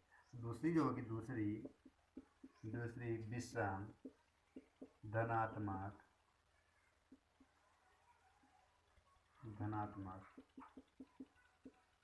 संख्या इक्वल टू का x प्लस 2, क्यों जोड़ेगा, क्योंकि अगला विषम बनना चाहिए, ये वाला विषम ये, तो 2 जोड़ेंगे तो एक में 2 जोड़ेंगे तो 3 मिलेगा ना, तो वही होगा। अब क्या कहता है, और इनके वर्गों का योगफल दे रखा। अब वो प्रश्नानुसार क्या कहता है कि इनके वर्ग हो x² प्लस और योगफल भी है ना, योगफल कितना भैया, देखो 290 है, ठीक भैया 290। अब इनका ये स्क्वायर लिखा, अब देखो ई का ए प्लस बी का होल स्क्वायर खोलेंगे तो ए स्क्वायर प्लस बी स्क्वायर दूनी 4 प्लस 2ab दूनी 4x इक्वल टू 290। इससे पहले जो सेट नंबर फर्स्ट उसमें भी इसी प्रकार आया है। देखो एक्स स्क्वायर कितना 2x स्क्वायर हो जाएगा प्लस 4x प्लस 4 मिल जाएगा इक्वल टू 290 लिखा ना भाई। अब देखो मैं 2 कॉमन मिल लेंगे, X square plus 2x plus 1 equal to क्या मिले, देखो 290 लिखा ना, 290 लिखा है। अब 2 एक नम 2 और 2 चौका 8 और 2 पंचे 10, 8 9 10 को 145 2 990। तो लिखा गया x square plus 2x plus 1 इधर लाएंगे तो 145 तो नेगेटिव हो जाएगा, equal to 0। X square plus 2x, अब देखो घटाएंगे तो 144 इक्वल टू 0 हो जाएगा। ठीक है, अब देखो 144, देखो अब क्या करेंगे, गुणनखंड करेंगे तो 144 से क्या करेंगे, देखो 2 लाना, क्या लाना, 2 लाना। तो 144 से देखो क्या कर रहे हैं, तो 2 लाने के लिए तो बना लीजिए गुणनखंड। 2 सत्ते 14, 72 दूनी 144, 6 72, 9 36, तो अब दूनी 4 दूनी 8, 9 9 मिलेगा, 3 से काटो, 3 का 9, 3 का 9, 3 देखो किसका बनेगा, देखो भाई 3 3 दूनी 6, 3 का 9, 2 दूनी 4, 4 से 12, 6 लाएगा कटेगा। ठीक है, तो ये भी नहीं बनेगा, और क्या बनेगा देखो 3 त्रिक का 9, ये और 9 और 2 4 8, क्या गड़बड़ हो गया, तो 2 72 में 44 और 6 में 72, और ये गड़बड़ हो गया, और 18 में 36 हो गई, और फिर 2 से कटेगा, 2 9 18 हो जाएगा, 3 त्रिक का 9 मिल जाएगा, और 3 का 9, ये बनेगा देखो 2 दूनी 4, 4 दूनी 8, 8 दूनी 16, 16 बनेगा, और 3 त्रिक का 9, तो 16 9 में बने, 16 में 44 बनेगा नहीं, और 3 त्रिक का 9, और 9 दूनी 18 भी नहीं बनेगा, 3, अब देखो 3 2 दूनी 3 4, 4 से 12, 12 बना लीजिए, 2 दूनी 4 से 12, और 3 दूनी 6, 3 दूनी 12, 12 में 12 वो नहीं बनेगा। अगला देखिए क्या बनेगा, मैंने वो करा 2 गुड़े 2 गुड़े 2 गुड़े 2 मिला, 4 एक करा, उसके बाद 3 गुड़े 3 मिला। ठीक है, अब इसके बनाने हैं तो क्या बनेगा, देखो 14 में 40, 40 लाना चाहिए ना, तो हमको ये 40 तो आया नहीं रहा, तो कोई बोलेगा तो बनेगा नहीं, तो और दो दूसरा देख लीजिए, तो यहाँ से बन जाएगा 3 3 6, 6 12, क्यों नहीं बन रहा है, 2 4, 8 में नहीं बनेगा,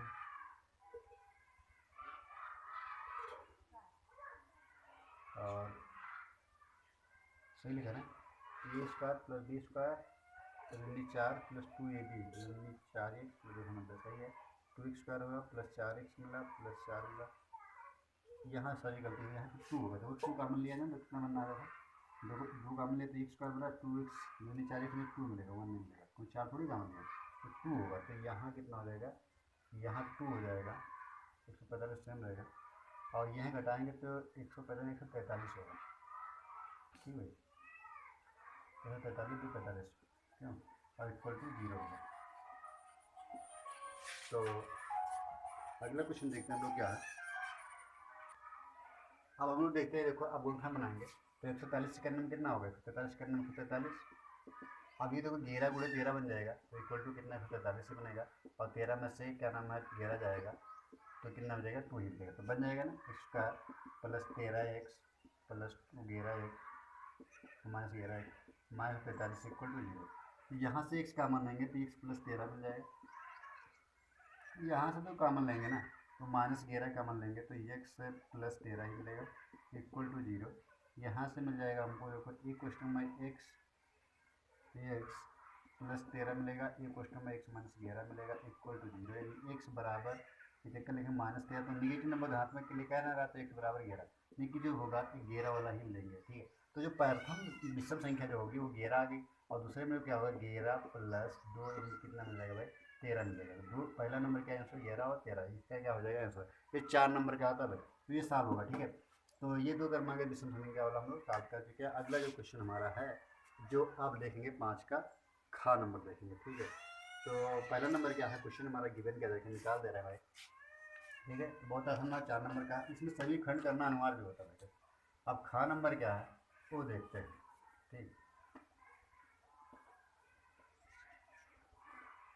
5 के खा नंबर दे रखा है, दो बिंदु रखे, ए कामा 0 दे रखा है एंड 0 कामा बी दे रखा है एंड एक्स कामा वाई दे रखा है। ठीक है, एक्स कामा वाई कहता है कि सरेख हो, क्या कह रहा है भाई सरेख हो, तो सिद्ध करना है, तो करना है क्या, इसमें X upon A plus Y upon B equal to 1 सिद्ध करना है, ये 4 नंबर का आया है। तो देखो सरेख होने का प्रतिबंध क्या होता है, देखो सरेख होने का प्रतिबंध आप लोग पढ़ा होगा, हमको भी आपने नहीं पढ़ाया सरेख होने का प्रतिबंध। ठीक है, तो क्या होता है देखो हम लोग याद करें 23 31 12 आते हैं। तो मतलब क्या होता है, मतलब y2 कर देंगे, इसके y करके बीच में निगेटिव लगा देंगे, ठीक है। 30 31 है ना, तो y हो जाएगा, ये भी बीच में निगेटिव लगाएंगे, फिर 12 होगा तो मतलब निगेटिव लगा y लिख के और y लिख के, तो ये ओवरऑल मिल जाता है इसमें। और यहाँ x1 लिख देते हैं, यहाँ x2 लिख देते हैं, प्लस लगा देते हैं, ठीक। और यहाँ प्लस लगाएंगे x2। अब formula equal to zero, zero लेकिन तो सररेख होता है, कोई भी लाइन एक ही पॉइंट पर तीनों पॉइंट होती है तो वो सररेख हो जाती है, ठीक है। तो वही चीज़ लिखा, ये फार्मूला बन गया देखो पक्का। वही चाहे याद करो, ये x1 क्वेश्चन में y2 माइनस y3, वही नहीं लिखा ना, plus x2 y3 minus y1 plus x2 plus x3 sorry, और y1 माइनस y2। तो देखो पहले ध्यान दीजिए, देखो ये यही जो लिखा ना, तो वही चाहे 30 31 12 से याद कर लीजिए, फिर x1 x2 कर लीजिए। हम तो बढ़िया आप बच्चों को ट्रिक बताए हैं, तो ये होगा तो ठीक है। तो अब हम लोग क्या है, सलेख होने का प्रतीक और निकाल देने का। तो हम लोग क्या कहते हैं, अब सभी देखो x1 ये हमारा है और y1 ये है, x2 ये हमारा है, y2 ये है, x3 ये है और y3 ये है। तो सही वैल्यू x1 की जगह क्या होगा, a1 हो जाएगा। अब y2 मतलब b माइनस जीरो हो जाएगा, प्लस x2 की वैल्यू क्या होगी, जीरो हो जाएगी। तो ओवरले जीरो ही मिलेगा, कोई दिक्कत नहीं, लिखना ही मत। अगर लिखना चाहे तो लिख दीजिए भैया, y3 मतलब y लिखा है, माइनस y1 की जगह वैल्यू लिखा जीरो लिखा है, तो जीरो से मल्टीप्लाई जीरो मिल जाएगा, कोई दिक्कत नहीं। x3 की वैल्यू दे रखा है, x दे रखी है, और y1 की जो वैल्यू दे रखी है वो y1 की वैल्यू जीरो दे रखी है, एंड y2 की जो वैल्यू दे रखी है वो b दे रखी है, इक्वल टू क्या होगा, जीरो हो गया। अब देखो क्या होगा कि ये गुणा करेंगे तो a1b प्लस, अब ये जो जीरो होगा तो कोई दिक्कत नहीं, तो प्लस माइनस, ये देखो plus minus minus minus x b equal to क्या मिल जाएगा, जीरो मिल जाएगा, यही तो मिलेगा भाई। और एक्स अपन वाई वाले वैल्यू को नहीं क्या भाई, वाई तो भी होना चाहिए, एक्स टू की जगह जीरो है ना, रेख है तो सिद्ध कीजिए। ये दिखा देखते हैं कि एक्स का वाई दे रखा है, ठीक है। तो पहला नंबर हम लोग देखते हैं, चलो ठीक, एक्स अपान ये plus Y upon B equal to 1 आना है हमको। तो देखते हैं क्या हो रहा है। तो ये का मैं जीरो, ठीक लिखा है, x1 की जगह ये 1 लिखे हैं, और y2 मतलब b माइनस जीरो होगा, और x2 की जगह क्या होगा, जीरो होगा, जीरो का मतलब b लिखा है, और ये यहाँ y नहीं मिलेगी तो वहाँ कैसे मिल जाएगी भाई। तो देखते हैं भाई, इतना ही मिला हमको भाई, यहाँ पर कुछ वैल्यू होनी चाहिए तभी तो हम सॉल्व करेंगे। तो ए वन नहीं लिखा था, ये बी लिखा,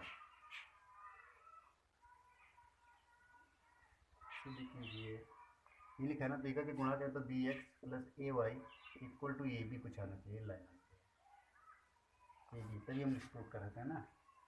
तो हम लोग देखते हैं पहला नंबर, अगर बी एक्स तो मिल रहा है हमको, निगेटिव से पचहत्तर करेंगे तो क्या बना, देखो यहाँ ए वन नहीं है, एक कामा ए वन नहीं, ये लिखा था, तो कोई दिक्कत नहीं, यहाँ ए वन नहीं है, कामा लगा था, एक्स भी लिख दिया, ठीक। तो एक्स भी तो मिल रहा है। अब हमको लोग क्या कर रहे हैं, अगर हम लोग ये भी मिल रहा है, केवल ये वाई नहीं मिल रहा है, यानी हमको क्या होना चाहिए, एक्स2 की जगह यहाँ देखो भाई ये होना चाहिए, ठीक है, ये होना चाहिए, ये गलती से कॉम्प्लेंट होगा, यहाँ a B A comma B होना चाहिए, ठीक है। तो हम यहाँ लोग सही कर रहे हैं, यहाँ ये होना चाहिए, तो ये गुणा होगा ना तब भी ये देखो मिल जाएगा, ये तभी साल होगा, साल नहीं वो वाई वाला पैसे गायब हो जाता है, तो माइनस बी एक्स लिखा है इक्वल टू जीरो लिखा जाएगा, ठीक है। तो यहाँ जब सॉल्व करेंगे देखो वो सॉल्व नहीं होगा भाई, a b plus a y पचानवे के तो बी एक्स मिलेगा, ठीक, क्या मिलेगा, बी एक्स मिलेगा, और वाई थ्री की वैल्यू क्या है, वाई लिखा है। अब यहाँ a b equal to b x पचहत्तर करेंगे तो क्या होगा, माइनस ये वाई होगा ना, ये वाई होगा। तो देखो यहाँ पर क्या होगा, जो वाई की जो वैल्यू होगी, वाई थ्री माइनस वाई होता है, तो वाई ये माइनस वाई होना पड़ेगा, वाई थ्री क्या है, हाँ और तो है ना, तो वाई थ्री की वैल्यू क्या आती है देखो, वाई टू मतलब बी माइनस वाई थ्री की वैल्यू क्या होगा, वाई थ्री की वैल्यू वाई, ये नहीं सही से, ये मत यहाँ जीरो लिखने दे, सही है भाई, तो जीरो लिख देना पड़ेगा, क्योंकि हमने गलती रख दिया था कि वाई टू की वैल्यू जो है यहाँ पर बी है, तो बी लिखे तो वाई थ्री की वैल्यू जीरो नहीं है, क्या है देखो वाई है, अब सही हो जाएगा, ये जीरो ही रहने दे, ठीक है। तो ये निकाल देंगे, यहाँ पर एक्स टू की वैल्यू क्या अब बन जाएगी, देखो एक्स टू की वैल्यू जीरो हो जाएगी, और वाई थ्री की value y minus y one की वैल्यू क्या होगी, जीरो हो जाएगी, तो ये तो जीरो मिल जाएगा हमको, ठीक है, हम गलती हो गई। तो यहाँ गुणा करेंगे तो ये भी मिल जाएगा, माइनस ए वाई मिल जाएगा, ये तो जीरो मिल जाएगा, प्लस ओ यहाँ पर प्लस माइनस माइनस एक्स भी मिल जाएगा, इक्वल टू 0 मिल जाएगा। देखो ए बी और माइनस एक्स बी लिखा, देखो ए बी इधर लिख ले और ये पक्षांतर करेंगे तो ये वाई पॉजिटिव मिलेगा और एक्स बी भी पॉजिटिव मिलेगा। अब दोनों पक्ष में हम लोग क्या कर रहे हैं, देखो यहाँ 1 लिखा है ना पूरा में, ये डिवाइड करें तो 1 equal to A Y plus x B upon में ये बी हो जाएगा कि नहीं हो जाएगा भाई बोलो। अब बटा के हम सेलेक्ट कर देंगे तो ये y upon a b plus x B upon a b equal to 1 लिखा। देखो एक तो ये कट गया, एक बी कट गया, तो Y upon b plus x upon ये इक्वल टू 1 हो जाएगा। देखो प्रूफ हो 4 नंबर ये भी मिल गया, क्योंकि यही प्रूफ करना था हमको, तो 4 नंबर ये भी मिल गया। ठीक है, तो ये आंसर हो गया, कोई दिक्कत नहीं था, बहुत आसान क्वेश्चन था, क्लियर है। और सारे मतलब क्या होता है कि कोई भी एरिया जब निकालते हैं फाइंड करने के लिए, तो देखो एरिया कभी अभी देखो जब पॉइंट दे रखे थे ना, कोऑर्डिनेट दे रखे थे, लिखा होगा ये दे रखा था ना, तो हम लोग डिस्टेंस निकाल के भी एरिया निकाल सकते हैं। अब इसमें कोई डिस्टेंस ना निकाला जाए, बाजू कोऑर्डिनेट के हिसाब से निकाला जाए, तो ए निकालने के लिए फार्मूला यही होता है। जब संरेख होगा तो कोई मतलब एक ही लाइन पर तीनों पॉइंट होंगे, तो इसकी कोई थोड़ी एरिया निकलेगी, तो इसलिए संरेख मतलब होता है कि उसकी जो एरिया होगी वो 0 के बराबर होगी, तो यही लेगा। ठीक है, संरेख होगा तो इसका प्रूव करने का y upon b plus y x upon B equal to 1 prove होगा। तो बहुत आदमी देखो याद करने के 23 से 12 याद कर लीजिए, फिर एक सोल्यूशन रख लीजिए, आंसर ले लीजिए, बढ़िया से सॉल्व कर लीजिए। ठीक है, तो ये सॉल्व करिए। अब 5 का जो गा नंबर जो है वो हम लोग देखते हैं। ठीक है, ये निकाल दे रहे हैं, फिर 5 का गा देखेंगे।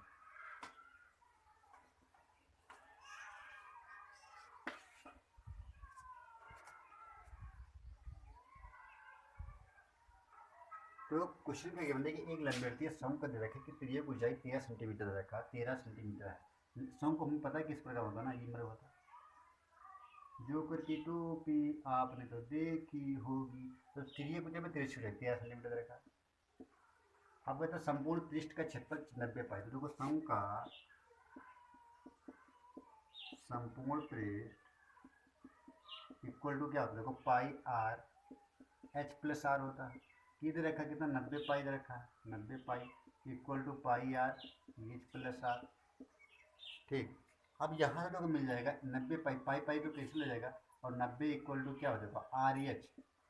आर देखा है हमको, एच निकालना पड़ेगा यहाँ से। ठीक है, क्योंकि दे रखा ऊंचाई, फिर ये ऊंचाई तिरछी ये दे रखा है।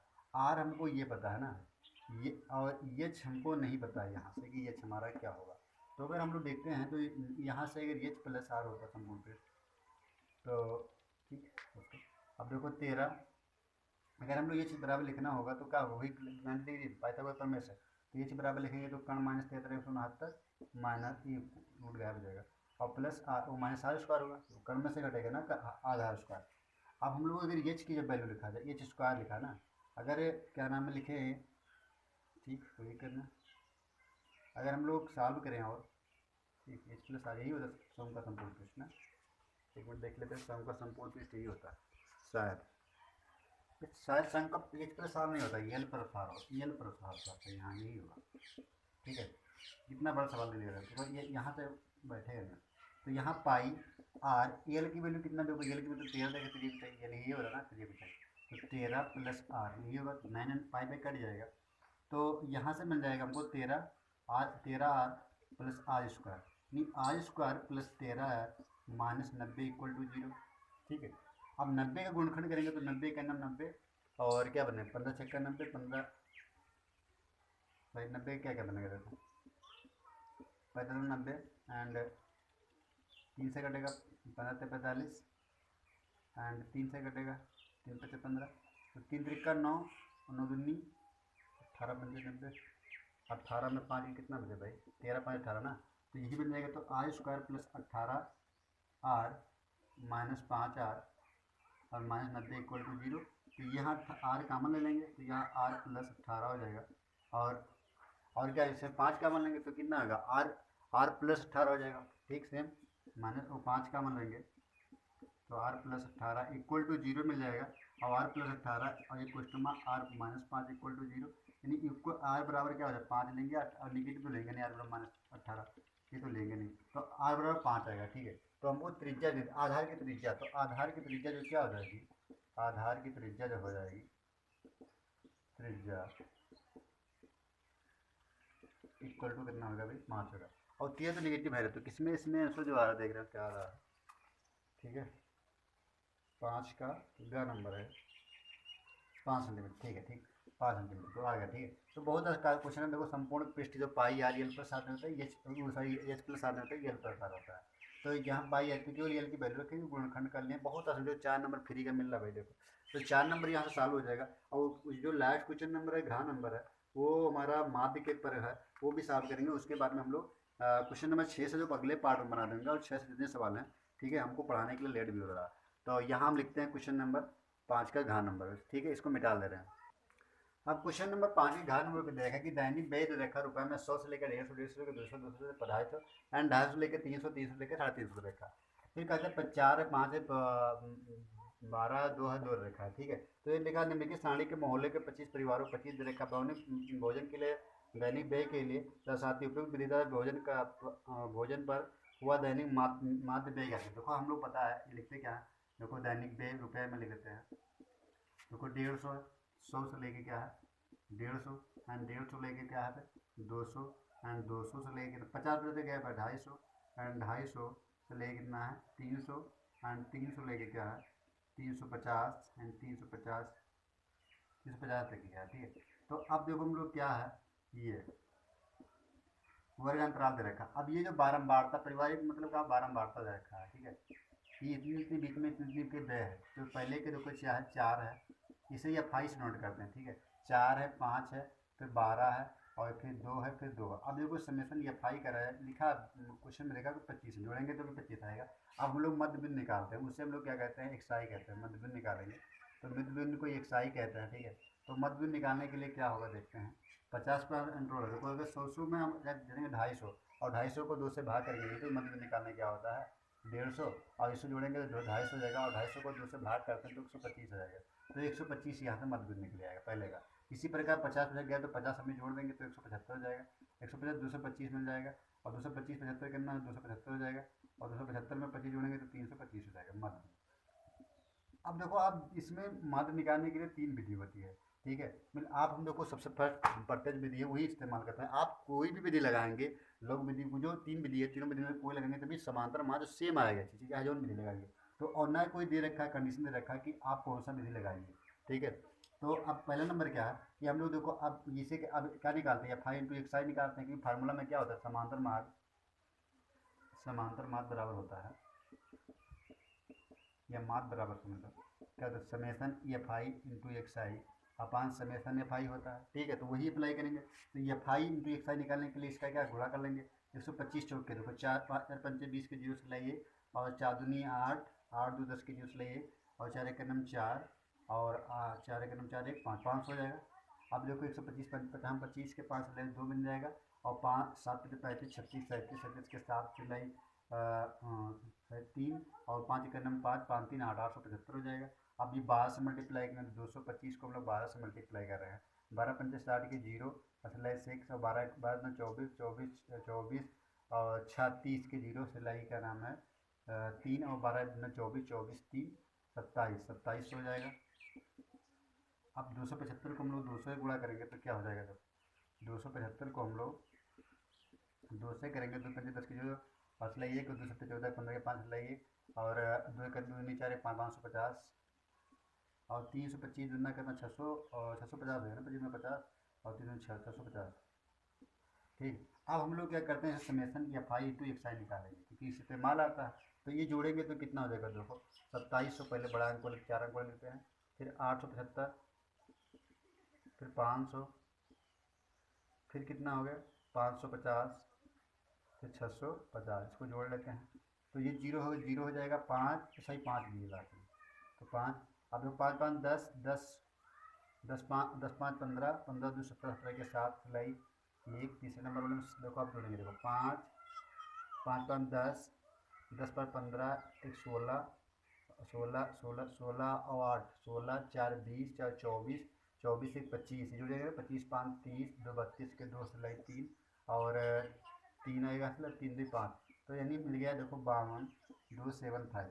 तो यहाँ मिल जाएगा 52 275 अब 5 समेसन बाय मतलब 25 से डिवाइड करना, ठीक है। तो ये समांतर मार्ग हमको आंसर मिल जाएगा। अब 25 से बढ़ेंगे तो 5 से काटेंगे, देखो 50 हम 25 5 एक नम 5, और 5 अब देखो क्या होगा 2 अंक सारे कहते ना 5 कितना 0 बढ़ेगा 5 20, सॉरी 50 25, मैं यार भाग कर रहा हूँ केवल तो 5 20, 20 22, 50 25, फिर 5 एक नम 5, 5 दूनी 10, और 5 एक नम 5, 5 एक नम 5, तो कितना मिल गया भाई देखो 211 कुछ मिल रहा है। ठीक है, यही आ रहा है देखो 211। ठीक, ओके। ये देखो 211 आ गया, ये रुपये में क्या है, देखो रुपये बे में दे रखा था, तो समांतर माध्य क्या हो गया भैया, समांतर माध्य बराबर 211 रुपये बे किया इसमें।